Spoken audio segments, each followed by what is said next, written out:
Live from New Delhi, you're watching DD India Live, India's voice to the world. I'm Ramesh Ramachandran. Coming up in the next 30 minutes.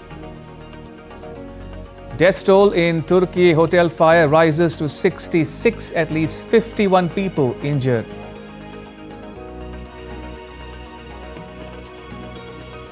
European Commission chief plans to visit India to upgrade strategic partnership and push for a free trade pact.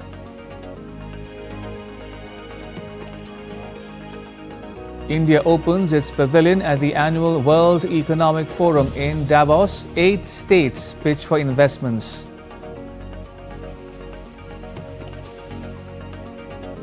And Vivek Ramaswamy quits Trump's government as he plans to run for governor of the state of Ohio.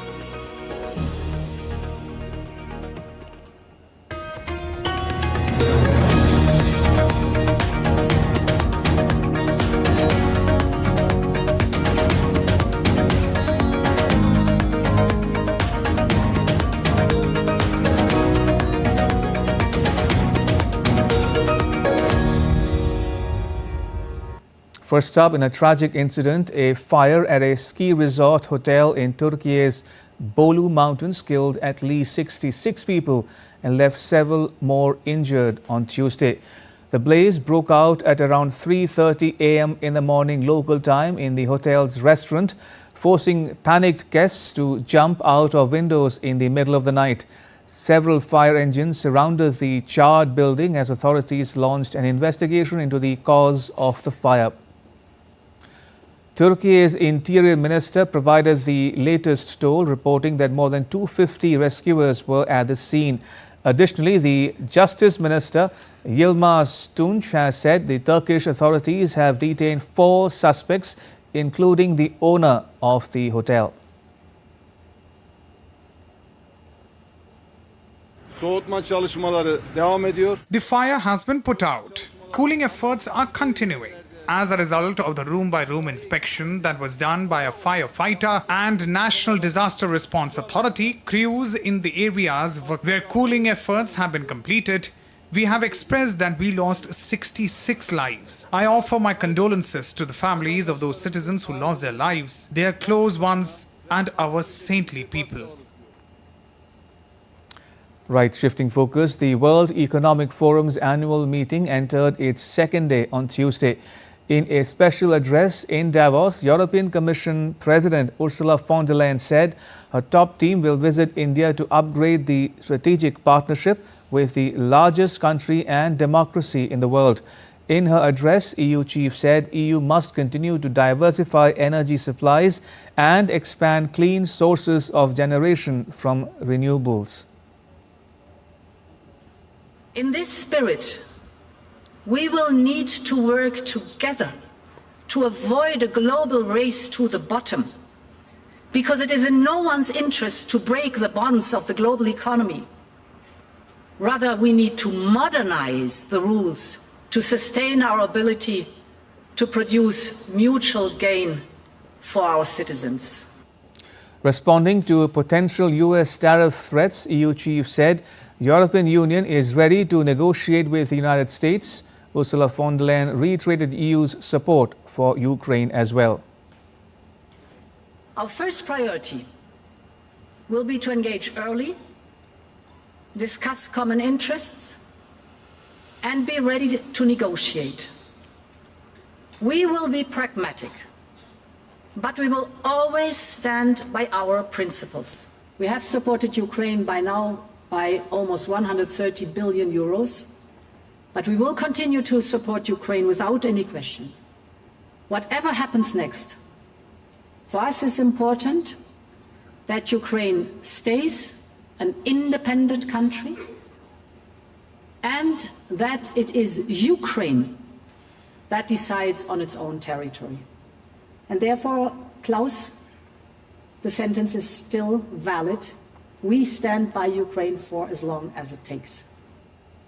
At the World Economic Forum 2025, Indian ministers Chirag Paswan and Jayant Chaudhary along with the Chief Minister of the Indian state of Telangana, Revant Reddy, together inaugurated the India Pavilion in Davos, Switzerland. The pavilion, which showcases India's economic potential, features various Indian states, each seeking investment opportunities and fostering international collaborations. The Chief Minister of the Indian state of Maharashtra, Devendra Fadnavis, on Tuesday inaugurated the Maharashtra Pavilion in Davos at the ongoing World Economic Forum. The pavilion aims to welcome the world to Maharashtra. The Chief Minister was also accompanied by State Industries Minister Uday Samant. At the World Economic Forum, the government of Maharashtra also signed 2 MOUs, one with Kalyani Group in the sector of defence and steel and electric vehicles, and another with Reliance Infrastructure Limited in the defence sector. The Chief Minister, along with the heads of the companies, witnessed the signing of documents. The Chief Minister of the Indian state of Andhra Pradesh and Chandrababu Naidu highlighted the goal of zero poverty at a CII session in Davos on Tuesday. There is poverty. There are inequalities between haves and have-nots. It is growing. But ultimately, people as capital. Zero poverty is the goal. How to reduce inequalities continuously. It is the responsibility of everyone. As policymakers, my responsibility. As corporate leaders, it is equally your responsibility. All of us will join together how to make India without any poverty. Billionaire Vivek Ramaswamy has quit the administration led by US President Donald Trump. He left the Department of Government Efficiency amid reports that he ran for Ohio governor in 2026. The Indian origin Republican has been one of Trump's most vocal supporters in the run-up to the presidential election.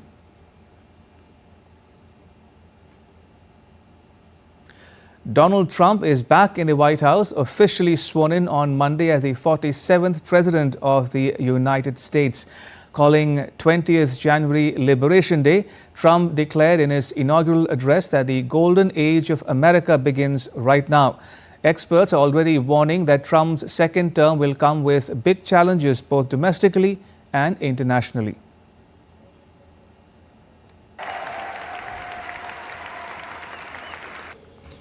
The golden age of America begins right now. From this day forward, our country will flourish and be respected again all over the world. We will be the envy of every nation, and we will not allow ourselves to be taken advantage of any longer.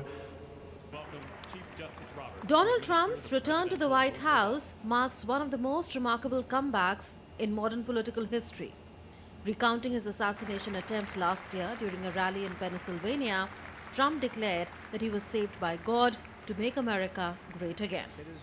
Over the past 8 years, I have been tested and challenged more than any president in our 250-year history, and I've learned a lot along the way. The journey to reclaim our republic has not been an easy one, that I can tell you. Those who wish to stop our cause have tried to take my freedom and indeed to take my life. Just a few months ago in a beautiful Pennsylvania field, an assassin's bullet ripped through my ear. But I felt then, and believe even more so now, that my life was saved for a reason. I was saved by God to make America great again. The speech echoed many of the themes he sounded at his first inauguration in 2017 when he spoke darkly of the American carnage, of crime and job loss that he said had ravaged the country. We will be proud, we will be strong, and we will win like never before. We will not be conquered, we will not be intimidated, we will not be broken, and we will not fail. From this day on, the United States of America will be a free, sovereign, and independent nation. We will stand bravely. We will live proudly. We will dream boldly. And nothing will stand in our way because we are Americans. The future is ours. And our golden age has just begun. Experts are already warning that Trump's second term will come with big challenges domestically and internationally. Inflation, job creation, and workforce concerns are just a few of the major issues on his plate. With inflation still a major worry for many Americans, Trump is expected to focus on reducing government spending and boosting domestic energy production. Geopolitical issues like tensions with China or the Ukraine war require Trump to outline a strong but measured foreign policy approach, addressing both national security and economic concerns. Trump's inauguration completes a triumphant comeback for a political disruptor who survived 2 impeachment trials, a felony conviction, 2 assassination attempts, and an indictment for attempting to overturn his 2020 election loss. It's a bold start for Trump 2.0. Now all eyes will be on whether he can truly deliver on his promise of a golden age for America. Bureau Report, DD India.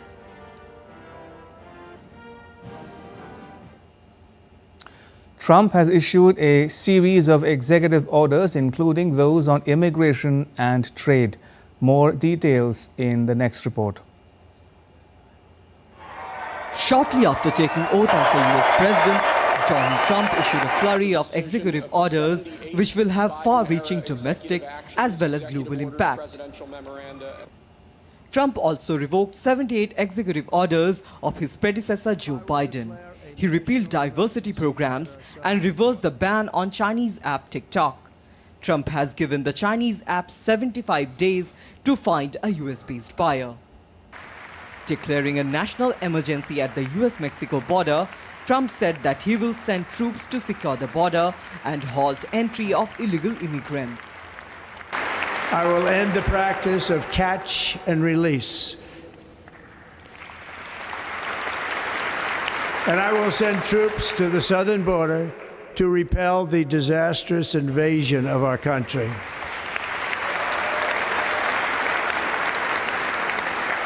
Under the orders I signed today, we will also be designating the cartels as foreign terrorist organizations. Trump ended birthright citizenship. For a child born in the United States to gain citizenship, at least one parent must be a US citizen or a permanent resident. Civil rights groups have already filed lawsuits against the move, saying that birthright citizenship is enshrined in the US Constitution. Trump withdrew the United States from the World Health Organization. US has been the UN Health Agency's largest donor. The World Health Organization regrets the announcement that the United States of America intends to withdraw from the organization. The WHO has said that it hopes that Washington reconsiders its decision. China has reiterated its commitment to the WHO after the US withdrawal. As he pushed for domestic oil drilling, Trump pulled the US out of the 2015 Paris Climate Agreement. On the trade front, he said he may impose 25% tariffs on imports from Canada, Mexico and China starting February 1st. Despite ending flat, Chinese market heaved a sigh of relief as Trump fell short of imposing tariffs immediately. In a move likely to spark a diplomatic confrontation with Panama, Trump has vowed to seize Panama Canal, through which 40% of US container traffic travels. Trump also granted pardons to 1,500 people who were convicted or charged in connection with the storming of US Capitol on January 6, 2021. Issued unilaterally, executive do not require congressional approval, but they can be overturned by the Congress or challenged in courts. Bureau Report, DD India. Still to come on DD India Live. All the latest from the Mahakumbh, the largest gathering of humans anywhere on the planet.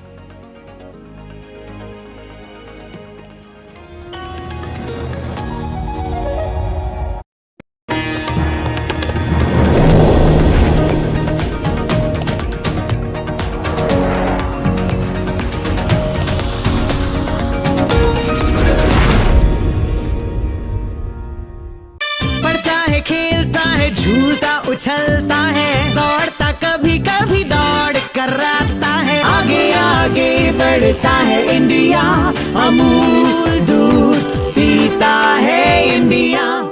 Retirement planning के लिए तेरा SIP के बारे में क्या ख्याल है? Retirement अभी तो पूरी लाइफ बाकी है यार। और तुझे नहीं लगता अगर रिटायरमेंट के बारे में अभी से नहीं सोचे तो आगे जाके प्रॉब्लम होगी? पर रिटायरमेंट के बारे में सोचना क्यों है इतना जरूरी? जब तक आप रिटायर हो जाएंगे महंगाई काफी ज्यादा बढ़ जाएगी और आपकी इनकम वो तो रुक ही जाएगी। इसीलिए आज ही म्यूचुअल फंड्स में एसआईपी शुरू कीजिए और हर महीने थोड़ा थोड़ा करके धन इकट्ठा कीजिए एक कंफर्टेबल रिटायर्ड लाइफ जीने के लिए। अधिक जानकारी के लिए अपने वित्तीय सलाहकार से परामर्श करें। LIC म्यूचुअल फंड द्वारा निवेशक शिक्षा की एक पहल। म्यूचुअल फंड निवेश बाजार जोखिम के अधीन है। योजना से संबंधित सभी दस्तावेजों को ध्यान से पढ़ें। Always welcoming.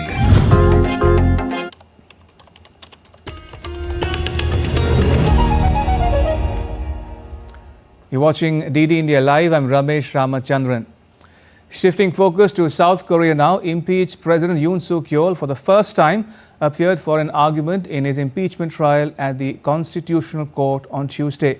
During his trial, when asked by a judge, Yoon denied ordering the military to drag out lawmakers from the country's parliament to prevent them from voting down his declaration of martial law.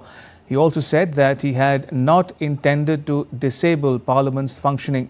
South Korea was plunged into political chaos by Yoon's December 3 martial law declaration, which lasted just 6 hours before lawmakers voted it down. They later impeached him, stripping him of his duties. He also became the first sitting South Korean president to be arrested in a criminal probe on insurrection grounds.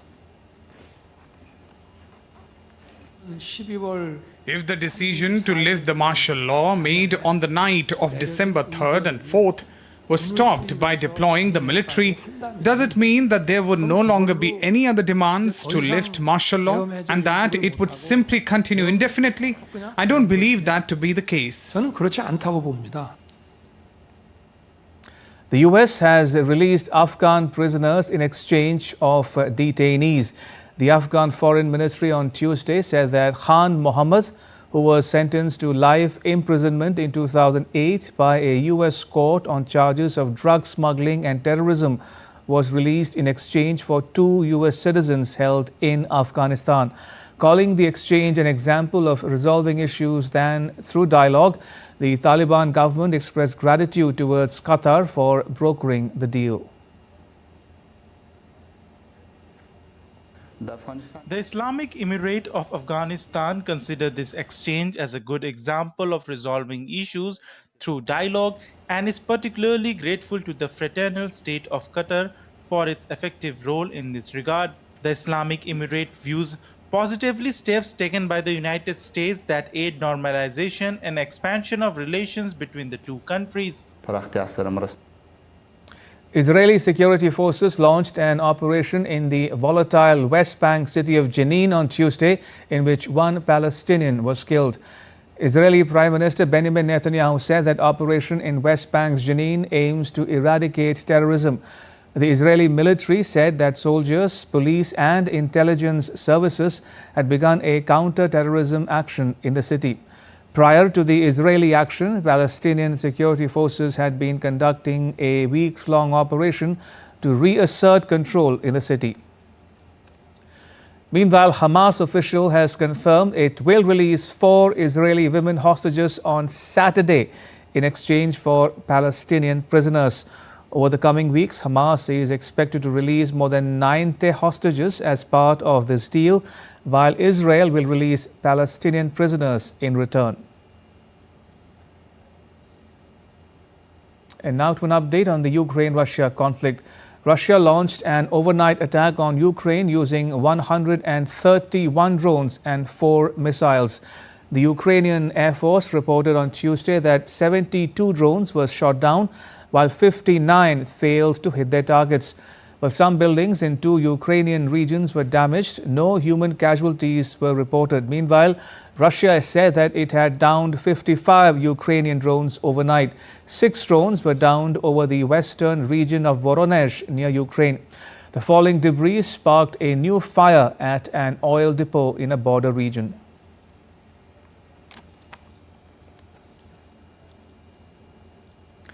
As India gears up to celebrate its 76th Republic Day on 26 January, preparations for the Grand Parade are in full swing in the national capital, New Delhi. From the disciplined march of soldiers to cutting-edge military equipment, the parade promises to showcase the strength, diversity and resilience of this great nation. Take a closer look at what's in store in this report. In the chilly winter mornings of New Delhi, the Indian Armed Forces are in the final stages of their rigorous preparations for the Republic Day parade. A harmonious blend of tradition and technology will be on full display, highlighting the valor and history of the nation's defenders. Leading the parade will be the 6 marching contingents of the Indian Army, each representing a legacy of courage and sacrifice. The contingents include the Brigade of Guards, the Mahar Regiment, the Jat Regiment, the Garhwal Rifles, the Jammu and Kashmir Rifles and the Corps of Signals. Accompanying these contingents is the Army Band, whose powerful patriotic tunes will echo through the venue, inspiring pride in every heart. Adding a touch of heritage is the Mounted Cavalry of the 61st Cavalry Regiment, the world's last operational horse-mounted unit. This year's parade will also highlight the operational prowess of the Indian Armed Forces, featuring equipments including the T-90 Bhishma tank, mechanized infantry with ICV BMP-2, Sarath and Namis, showcasing mobility and firepower, quick reaction fighting vehicles ensuring rapid deployment capabilities, the Pinaka multiple launch rocket system famed for precision and impact, the battlefield engineering marvel, the short span bridging system, surveillance systems like Sanjay for real-time awareness. Adding to this impressive lineup are advanced systems like the Akash Air Defense Weapon System, the indigenous BrahMos missile system, and the Grad BM-21 rocket launcher, reflecting the nation's strides towards self-reliance under the Atmanirbhar Bharat initiative.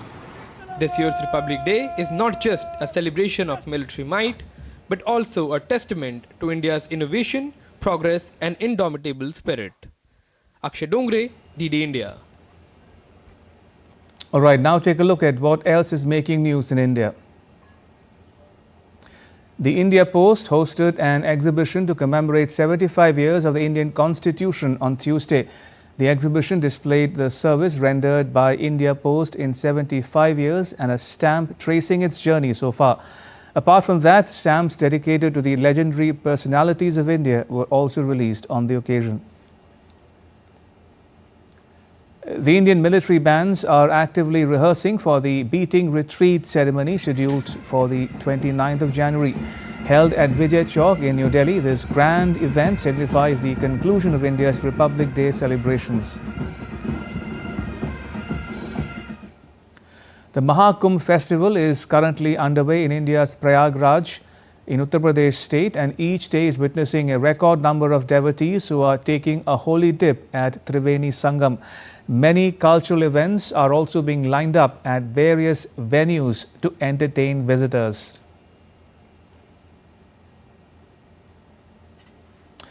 To sports news now, world number 7 Novak Djokovic outlasted Carlos Alcaraz in a blockbuster clash on Tuesday to stay on track for an 11th Australian Open title. The 37-year-old Serb, who is chasing a record 25th Grand Slam crown, beat the Spaniard 4-6, 6-4, 6-3, 6-4 despite having trouble in his left thigh. With this win, Djokovic has advanced to the semi-finals where he will face Germany's Alexander Zverev. And Alexander Zverev played his best to down Tommy Paul 7-6, 7-6, 2-6, 6-1 on Tuesday and reach his third Australian Open semi-final in 5 years. The 27-year-old German dominated the American opponent in tie-breaks to lock up the first 2 sets. Paul bagged the third set, but Zverev upped his game through the fourth. Aryna Sabalenka kept a historic Australian Open hat-trick on track Tuesday as she battled past Russian 27th seed Anastasia Pavlyuchenkova 6-2, 2-6, 6-3 in the quarterfinals. The world's number 1 from Belarus will face Spain's Paula Badosa for a place in the final. Team India, led by Surya Kumar Yadav, will be taking on England in a 5-match T20I series beginning on Wednesday at the Eden Gardens in Kolkata. Reigning T20 world champions, India have been in terrific form in limited overs cricket. The men in blue have remained unbeaten in bilateral series since their triumph in Barbados. India's squad is further strengthened by the return of pacer Mohammad Shami. As for England, they will be entering the series fresh off a commanding 3-1 win over West Indies. Earlier in the day, England announced their playing 11 for the first T20I. Joss Butler is set to lead the side, while Harry Brook has been named as the vice-captain. And it's a wrap on this edition of DD India Live. Let us know your thoughts on the news of the day. You can get the latest news and updates on the DD India mobile app. It's available on both Android and iOS platforms. Scan the QR code on the screen now to download it. We will be back with more news as it breaks here on DD India. I'm Ramesh Ramachandran from all of us here in New Delhi. Thanks for watching DD India Live.